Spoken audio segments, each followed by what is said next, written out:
Hey there, Tammy Kabell, founder and CEO of Career Resume Consulting, and I have got a treat for you today. So I just finished a wonderful book on persuasion, and I wanted to talk with you about it. To let you know a little bit about my techniques, what I do is take best practices of psychology, which is what my undergrad degree is in, as well as marketing and sales, use all of those tried and true best practices and apply them to job searching, and it's been wildly successful. So I want to share with you what I learned from this latest book. It's actually a classic book by Dr. Robert Cialdini, and it's called The Psychology of Persuasion, and it talks about the 6 principles of ethical persuasion. I want to go through those and give you some examples of how you can use those 6 principles in your job search. Okay?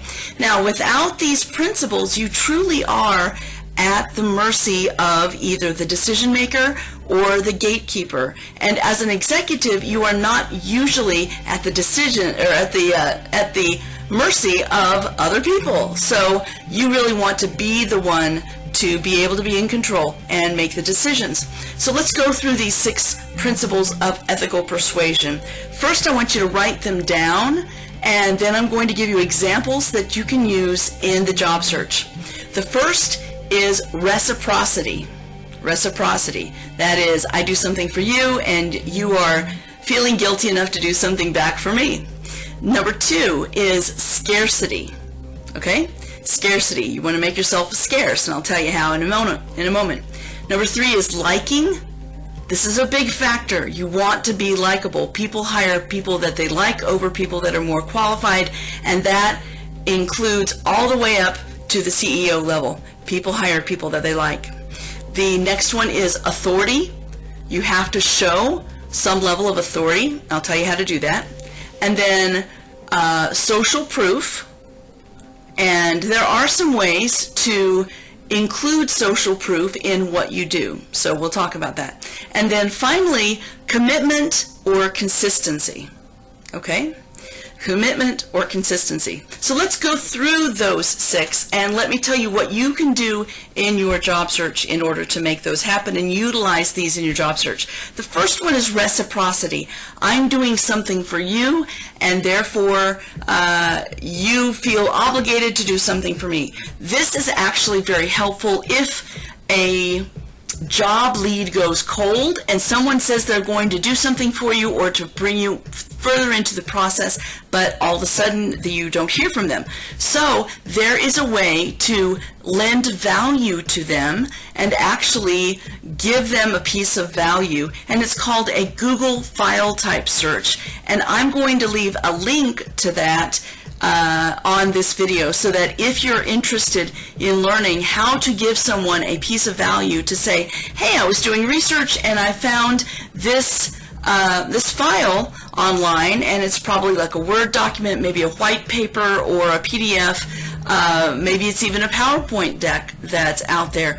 There's ways to find that, and it's a good way to get somebody's attention and make them feel obligated to return your call or to return your email message. The second is scarcity. Now, this comes into play when you're in a hiring process and the process is not moving forward. You have met with the decision makers, they want to hire you, they've given you some really good verbal signals, but you haven't received the yes then. You want to reach out to them and say, hey, in all transparency, I want to let you know I'm in a hiring process with another company or possibly 2 other companies. One of them sounds like they're moving forward very quickly, and I am expecting to get an offer very quickly, and therefore I would love to work with you guys. First, is there any way that we could move our process forward so that we could close this deal? And this even works if it's in the very beginning of the conversations with them. When they call you, let's say an executive recruiter calls you, you don't have to pick up the phone immediately, and you don't have to call them back same day. So you don't have to drop everything. You are a busy executive. You have to remember, you have to be scarce. Your time is very valuable. So when they call you answer the phone and say, listen, I can't talk right now, but I can talk noon tomorrow or possibly the end of the day tomorrow. How does that work for you? Show yourself to be very busy, and you will not drop everything to answer to the whim of recruiters. Okay? So let's talk about liking. This is a huge factor. I always tell my clients that getting a job comes down to being relevant to what their needs are and being likable. And I cannot stress that likability enough. You have to develop personal chemistry, and a lot of that is doing a lot of research ahead of time on both the company and the person. Okay? Here's something to write down. Pipl, P-I-P-L.com. It is a great website that will give you a lot of information about anybody. You put in the name and the city and state they live in, and it will show you any of their profiles. It will show you any of their online appearances, whether it be YouTube or maybe they've even put a review out there on Amazon. I've even had my Amazon wish lists out there. It's really crazy. So you can find out a lot about a person from Pipl, P-I-P-L.com, and that's P like Paul, I, P like Paul, L.com. All right, going on to authority now. Okay, you want to be an authority in your area.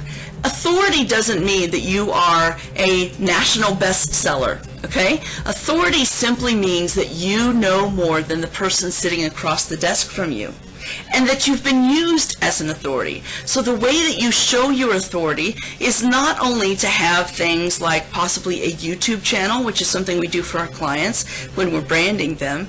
It could be your posts on LinkedIn. Maybe you want to write articles on LinkedIn. It's easy to publish those. They're very short. It may take you a half hour to put together, but it shows that you are a thought leader. That's what they're looking for. People are looking for authority. People are looking for thought leadership. It allows you to persuade. You come in as the expert. As a matter of fact, when we write resumes for our clients, I always make sure that the word expert is up there in one of their 3 core strengths, because people will hire experts quicker and they will pay them more than just a regular candidate.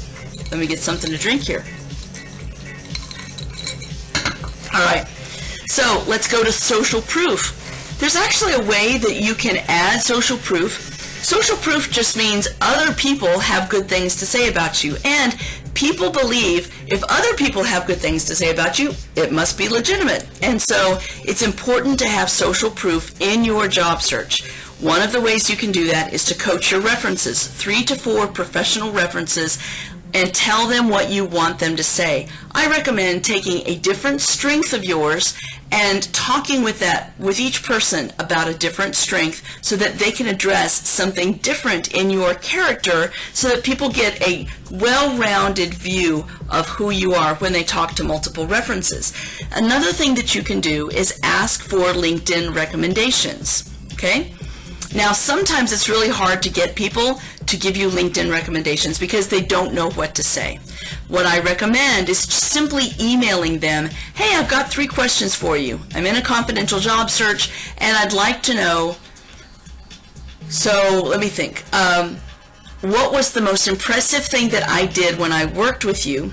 What are the 3 things that you would say are my 3 core strengths, or 3 things that set me apart from my competition or other people that have done my job?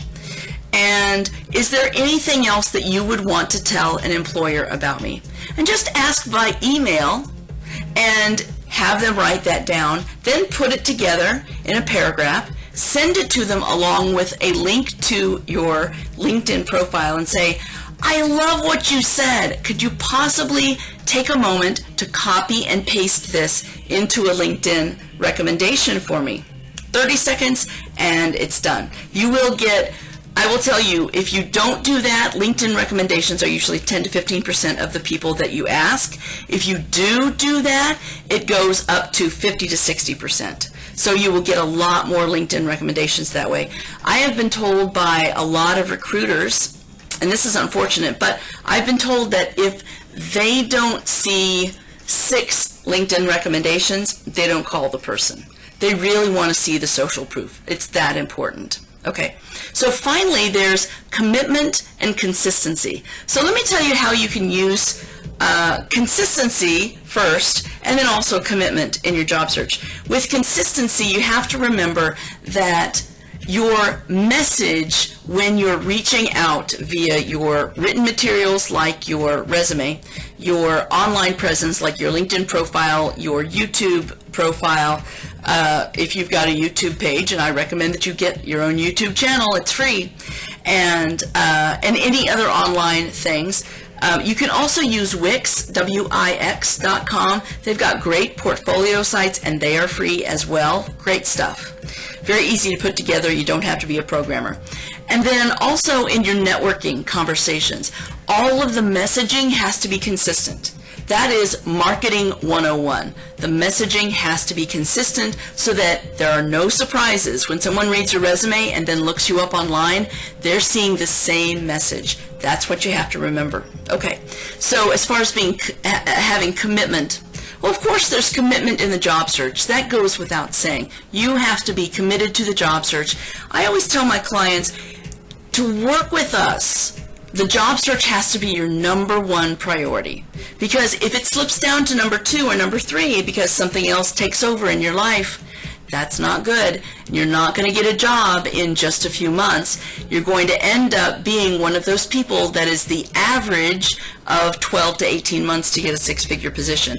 You don't have to be that statistic. You can get something in 4 to 6 months if you really work hard at it. So that's the commitment. But let me give you another way to use a micro commitment. That's actually kind of a new word that's out there in a lot of the marketing speak. Micro commitments are what you can do to employers or recruiters to get just a little bit farther in the process. So for instance, once they give you a verbal offer, don't say yes, but you say, thank you so much. I'm really excited about the opportunity. I'm sure you can understand I want to talk it over with my spouse, and I can get back with you in 2 days. By the way, could you send that to me in writing?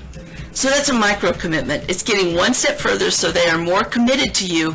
The more committed to you they are, the more money you get in the end. Another micro commitment is when you're talking to someone on the phone, you say, if they're in the same city, you say, oh, do you know, after talking with you, I'm even more excited about this opportunity than before we spoke. Is there some time next week that we could possibly get together in your office?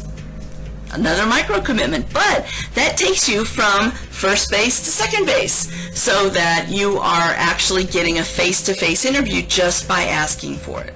All right, so that's what I've got to share with you today. Again, the 6 principles of ethical persuasion are reciprocity, scarcity, liking, authority, social proof, and commitment/consistency. This is from, I have to give all the credit to Robert Cialdini. He came up with these principles of ethical persuasion. However, I'm using them in a way that I don't think anybody else is, and this has been proven to be very, very successful. If you've got some time, read the book. It's actually a relatively quick read. It was originally in 1984 as the first edition. I think the latest edition came out in 2007, but it does give you best practices in the psychology of persuasion. And it is called Influence. It's called Influence, the Psychology of Persuasion. And actually, I saw on Kindle, you can get it on Amazon Kindle for $2.99 right now. So definitely worth a great read for you. That's it for me. Have a wonderful rest of your week and make it productive. If you want to talk with us about our services, feel free to check us out online at careerresumeconsulting.com, or you can call our offices at 816-600-2478. And of course, if you have any questions, feel free to email me. It's Tammy@beyondjobsearching.com, and I look forward to hearing from you. I look forward to hearing about your success. All right, bye now. Talk soon.